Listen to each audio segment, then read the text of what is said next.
Bonjour, alors nous allons corriger ensemble cet exercice où vous allez le voir, ou plutôt normalement vous l'avez déjà vu puisque vous avez essayé de le faire seul. Il va falloir additionner ou soustraire des fractions, mais cette fois qui n'ont pas le même dénominateur.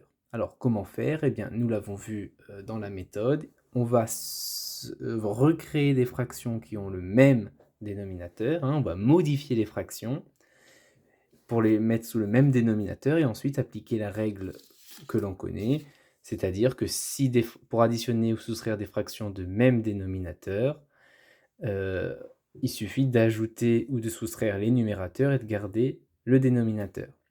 D'accord? Donc ça, je vais l'enlever, cette règle, on la connaît. Alors cet exercice est un peu guidé puisque dans la première question, d'abord, on nous demande de simplifier ces fractions au maximum. Alors, simplifions ces fractions. 8/12. Alors 8 et 12 sont tous les 2 dans la table de 2.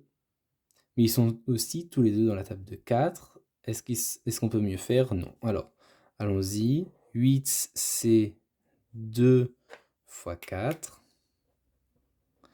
et 12, c'est 3 fois 4. Donc finalement, 8/12 est égal à 2/3. On a simplifié par 4. 40/72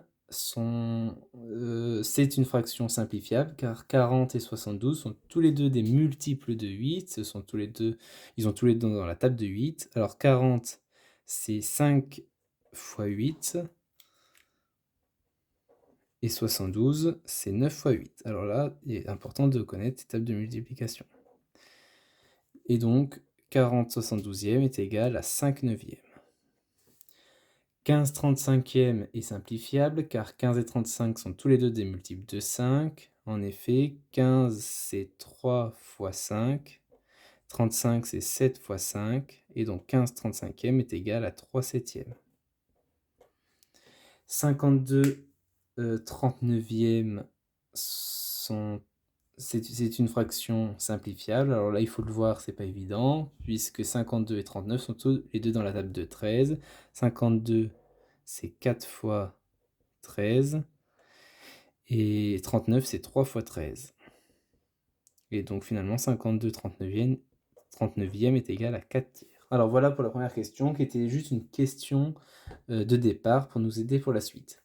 Alors cette fois, on va utiliser les fractions que l'on vient de simplifier pour effectuer les calculs suivants. Alors, allons-y, petit a. Alors, a est égal à 8/12 plus 5/3. Sauf que 8/12, regardez, on vient de dire que c'était pareil que 2/3. Donc on réécrit 8/12 en 2/3. 5/3, on le garde. Et maintenant, on s'est ramené à une addition de fractions qui ont tous les deux le même dénominateur. Donc 2/3 plus 5/3, ça fait 2 plus 5 en haut, et le tiers, on le laisse en bas, c'est-à-dire 7/3. Vous voyez, donc en fait, ça nous a servi pour passer de 8/12 plus 5/3 à 2/3 plus 5/3. Car ça, on sait faire, ça, on ne savait pas faire.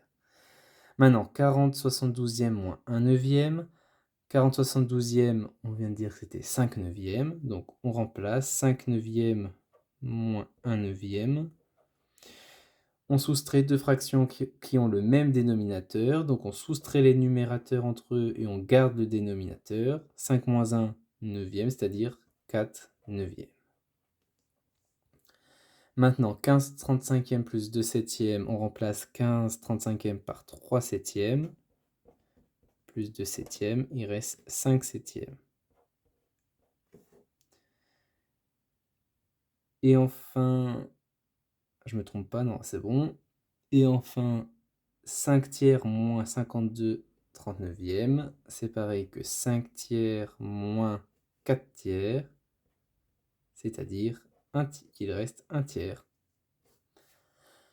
Donc voilà, donc maintenant, quand on doit additionner des fractions qui n'ont pas le même dénominateur ou soustraire des fractions qui n'ont pas le même dénominateur, eh bien, il va falloir ici simplifier les fractions ou alors modifier les fractions pour qu'elles aient le même dénominateur et qu'on puisse facilement les additionner ou les soustraire.